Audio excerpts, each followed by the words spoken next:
Okay guys, so we're in Fes right now, and today I'm gonna explore the city with you, and we're currently in Medina, where I'm staying. I gotta say the prices are really good, really. The stay here is really affordable. I paid 20 euros for 2 nights, and basically I'm staying in the city center. The food was great, the breakfast was great. So yeah, now we're gonna go and explore the city. I hope you'll enjoy it, and as always we'll learn something together. So on my Google Maps I have around 15 addresses here in the old town. This is an atmospheric alley. Oh, I forgot to mention the temperature. Nights are very chilly. The morning was pretty chilly as well. It was nippy. But now it's around, I think around 15-16 degrees, which is not that bad because it's January. So it's not bad, and I hope to catch some sun in the city center. Maybe I'll climb one of the rooftop bars, rooftop cafes. Yeah, let's see. Fes, the spiritual capital of Morocco, is a city steeped in history and tradition. Known for its Islamic heritage, educational institutions, and sacred sites, it has long been a hub of religion and culture. My journey began with a train ride from Rabat, and a quick shared cab ride brought me to the Medina, the vibrant heart of Fes, where its rich legacy comes to life. Founded in 789 CE by Idris I and expanded in 809 CE by his son Idris II, Fes grew into a prominent center of trade, governance and learning. Its golden age came during the Marinid dynasty in the 13th and 14th centuries, when many of its iconic mosques and madrasas were built. The city is home to the University of Al-Qarawiyyin, founded in 859 CE, the world's oldest continuously operating university.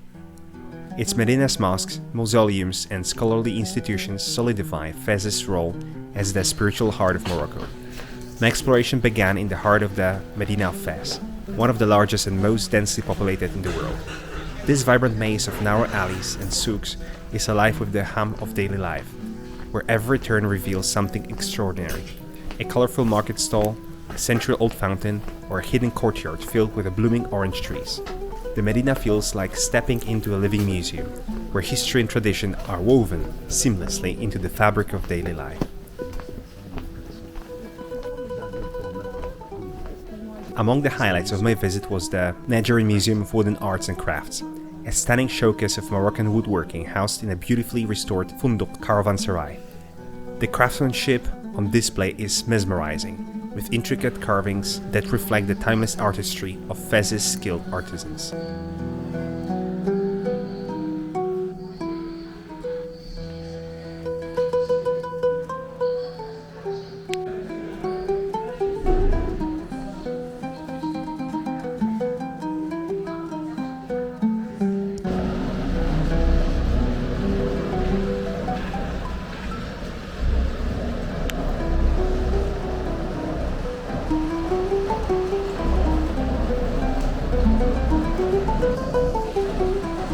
The mausoleum of Moulay Idriss II was another highlight of my journey. As the founder of Fes and a revered figure in Moroccan history, Moulay Idriss II's mausoleum is a sacred site that draws pilgrims and visitors alike.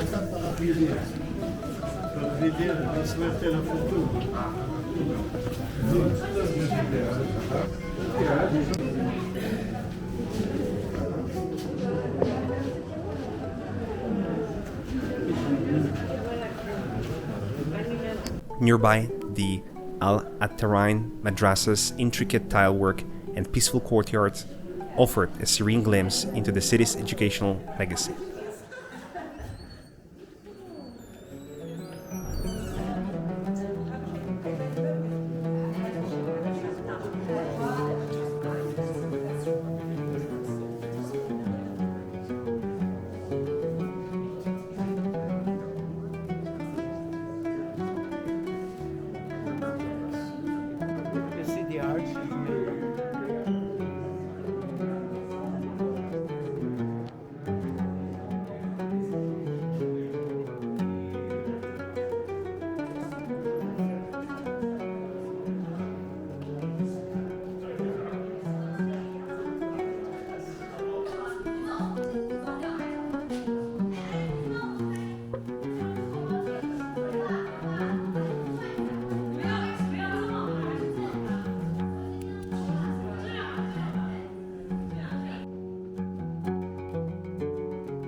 I also visited the Shermain Funduk, a historic caravanserai that once accommodated traders and their goods, offering a glimpse into Fez's vibrant past as a trade hub.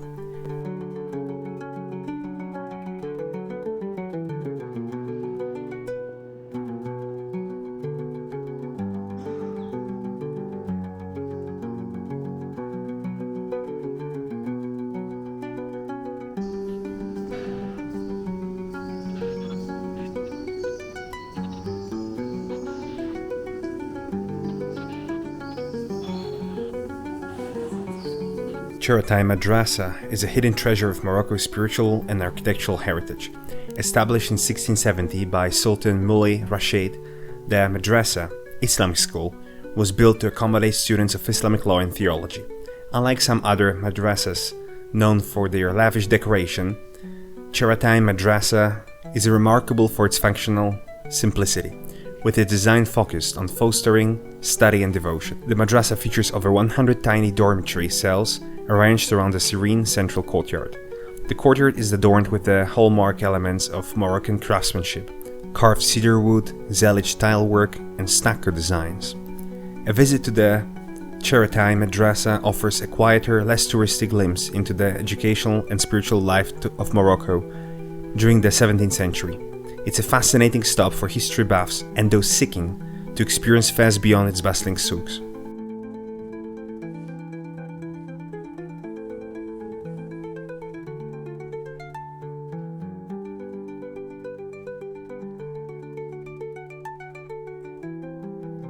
Rainbow Street Art. This creative haven is not your typical art gallery. It's an open-air collection of unique, thought-provoking pieces. The narrow passage is transformed into a vibrant artistic environment, where each installation tells a story influenced by local culture, history, and personal expression.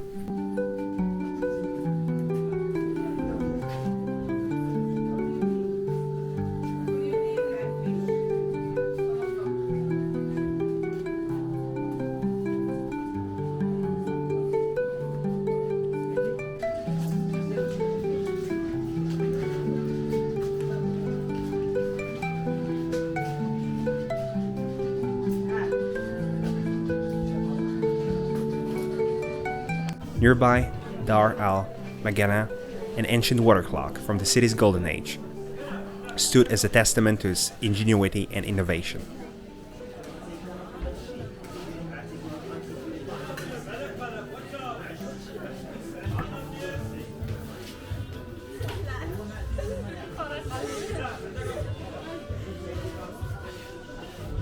One of the most personal and memorable moments came when I met a famous butcher in the Medina. Hey, you're welcome. How are you? I'll come in fast too. This humble yet internationally renowned man shared stories of his craft, embodying the spirit of Fez's vibrant community. However, my exploration didn't end there. Fez's gates added another layer of intrigue to my experience. Bab Shorfa, despite its shady reputation, led me to a serene park where I could pause and admire the city walls, reflecting on the blend of beauty and complexity that defines Fez.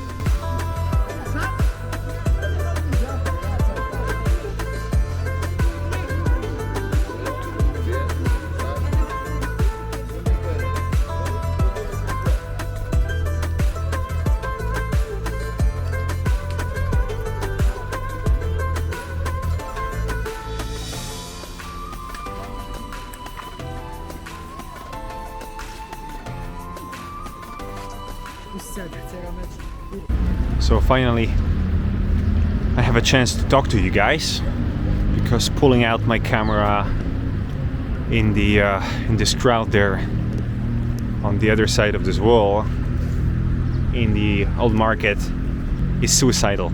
People just want to talk to you all the time, which is okay, yeah? They're trying to convince you to go to their shop. They're trying to sell you things, and sometimes they just want to talk. Usually it's all about the money. But I wanted to talk about two experiences from today, two totally different experiences. The first thing happened to me today in the morning when I was going to this famous, there's like a balcony or terrace overlooking the tannery. And so I was going there and I noticed that there is like a sign, tannery, there. Of course I knew that they'll have to pay for that, right? Obviously. So I went there, and upon entering there's like a leather shop. Upon entering the shop, I realized that a guy approached me. So a guy is approaching me, and he says, "Oh, it's for free. The terrace is for free, and you can just give me like whatever." And I say, "Okay, like 10 dirham. Would it be okay? €1, right?" Or I think I said like 150. And he said, "No, 5. So 50. So €5 basically." And I said, "That's too much. I'm staying here for a longer time. I'm staying here in Morocco, so I know the real prices, right?" So he said, "No, we can go for free." He was offended. He got offended. So I said, "Okay." So I climbed the stairs, and I went to the terrace. I filmed the tannery. It was okay, but the guy called me Mr. Free. Mr. Free, yes, because I didn't want to. I said, "Dude, you either say that it costs but don't overcharge me. I'm not a stupid tourist, right?" Anyway, so you gotta watch out. Very good restaurants, yes. One of the restaurants I'll show you in a moment in this video. Excellent food, and the guy was so nice.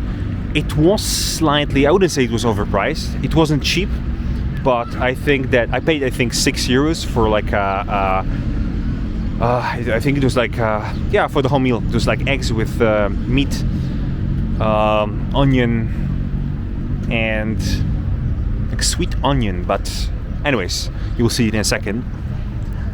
But the guy was so nice. Tea was free. There's some kind of starter also that he brought to my table for free. I mean, I know nothing is free, but still, very nice gesture. He spoke really good English, so I can totally recommend this place. Yeah, that's it. I've visited several like religious schools, madrasa. That was pretty nice. And I'm just walking along the wall to Medina, to the old town. I think that one day in Fez is enough. In January, there's not much nightlife. At least this is what I observed yesterday. There are several areas that are crowded, but like I understand that some Europeans might feel unsafe in this little dark alleys all around the old town. Okay, I've been talking too much. Also, I made a very good friend. He's a butcher. I'll also advertise his business. He's been very nice. We started talking about YouTube and Instagram and social media. Very nice guy. Anyway, guys, I think I'll film a little bit in the evening. Food. Fez is a feast for the senses, and its culinary scene is no exception. For an authentic, budget-friendly meal in the Medina, I discovered Berrada, a local flavor that perfectly captures the soul of Moroccan cuisine. Picture this, the smoky aroma of freshly prepared dishes wafting through the air, tiny tables bustling with diners, and plates of incredibly delicious, hearty food. The service was warm and welcoming as the dishes themselves, making it a must-visit spot for an unforgettable taste of Fez. For something a bit more eclectic, I headed to the famous Café Clock Fez, known for its iconic Camel Burger, a dish where Morocco meets America, served with crispy fries, creamy coleslaw, and a side of live music. It's an experience that goes beyond the plate. The cafe's rooftop offers breathtaking views of the Medina, creating the perfect backdrop for enjoying this unique fusion of flavors. Whether you're there for the food, the ambience, or the views, Café Clock is one-of-a-kind dining destination in Fez.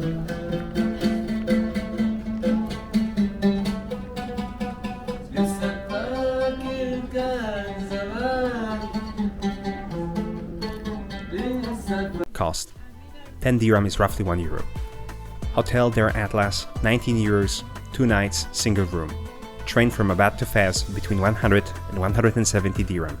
Expect to pay around 50 to 85 dirham for a tagine in the city center. Camel Burger, 110 dirham. Nejjarine Museum of Wooden Arts and Crafts, 20 dirham. What can we learn? Fez offers an unparalleled glimpse into a medieval city that has remained largely untouched by time, making it a treasure trove for history enthusiasts and cultural explorers. The Medina's vibrant craftsmanship, ancient traditions, and architectural marvels remind us of the enduring legacy of human ingenuity. While my personal experience in Fez was mixed, perhaps due to the presence of some shady characters after dark, it's impossible to deny its value as a destination that immerses you in history. If you're eager to step back in time and experience a city where past feels alive, Fez is absolutely worth a visit. I hope you've enjoyed this episode of Walking the World. Don't forget to like and subscribe. keep dreaming, keep exploring, and keep living your best life. Talla.